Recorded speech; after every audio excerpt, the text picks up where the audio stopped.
محتاجی دور برکت بھرپور حضور صلی اللہ علیہ وآلہ وسلم کا بتایا ہوا مالدار اور امیر اعوذ باللہ من الشیطان الرجیم بسم اللہ الرحمن الرحیم۔ ویڈیو پر جانے سے پہلے ہماری ویڈیو کو لائک کریں اور بیل آئیکن پر کلک کریں تاکہ ہماری آنے والی ہر نئی ویڈیو آپ تک پہنچتی رہے۔ شکریہ۔ السلام علیکم ورحمۃ اللہ وبرکاتہ۔ آپ پر سلامتی ہو اور اللہ کی طرف سے رحمتیں اور اس کی برکتیں نازل ہو۔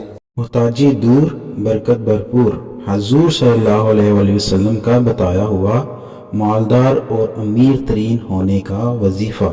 ناظرین، جو یہ وظیفہ کرے گا اللہ تعالیٰ اس کو غنی کر دے گا، ایسی جگہ سے رزق عطا کرے گا اسے پتہ بھی نہ چلے سکے گا۔ آپ بھی یہ وظیفہ پڑھنا شروع کر دیں، انشاءاللہ آپ کے دن بھی پھر جائیں گے۔ جو شخص اپنے گھر میں پہنچتے وقت یعنی داخل ہوتے ہی سورۃ فاتحہ اور سورۃ اخلاص پڑھتا ہے، اللہ تعالیٰ اس سے محتاجی دور فرما دیتا ہے اور اس گھر کی خیر و برکت بڑھ جاتی ہے، یہاں تک کہ اس کا فیض پڑوسیوں کو بھی پہنچتا ہے۔ ہماری ویڈیوز کو لائک کریں، شیئر کریں، کامنٹ کریں اور ہمارا چینل سبسکرائب کرنا نہ بھولیں۔ شکریہ۔